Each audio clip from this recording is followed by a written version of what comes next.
In this complete guide, you'll learn how to create a progress bar in your database using a simple number property in Notion.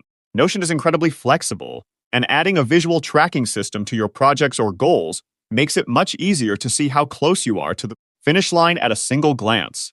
If you find this helpful, please like and subscribe, and let's get started.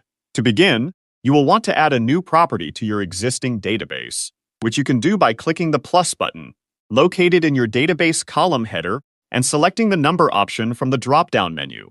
This is the fastest method to use if you already know your exact progress percentage or want to manually set a target milestone without messing around with complex database formulas. When you select this, Notion sets up a dedicated column meant specifically for numerical data, which is essential because regular text columns won't allow you to generate visual graphics or charts later on. A common pitfall here is accidentally choosing the text or select property, so make sure you see that specific hash or pound symbol next to the word number before clicking to confirm your choice. Once your new column is created, it is time to edit the property settings, so Notion knows how to interpret the figures you type in. Click directly on the column header name, select Edit Property from the contextual menu that appears, and change the number format from a standard numeral to a percentage. By switching this format, Notion will automatically convert any decimal or whole number you enter into a clean percentage layout, which keeps your workspace looking professional and highly organized.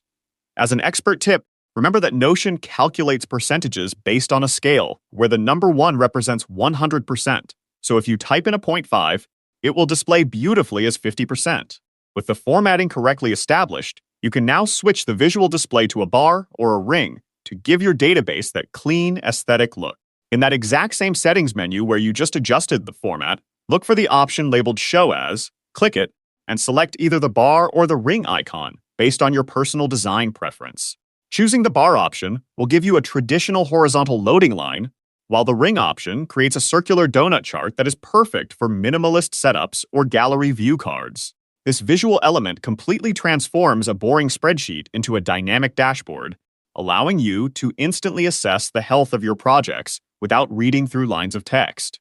Now that you have successfully set up your visual progress bar using a simple number property in Notion, you can enjoy a much more intuitive and efficient way of tracking your daily tasks and long-term milestones.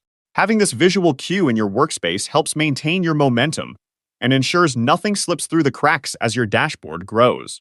For your next steps, I highly recommend experimenting with different bar colors in the property menu to match your page's overall theme, or trying out the gallery view to see how these progress rings look on visual project cards. If you found any value in today's video, hitting that like button is a small gesture that makes a huge difference in helping others find our content. We're always looking to grow, so please drop a note in the comments, whether it's a specific part you enjoyed or a suggestion on how we can level up our production. We read every single one, and your feedback directly shapes what we build next. Feel free to save this video to a playlist so you can easily revisit these steps whenever you are building a new dashboard.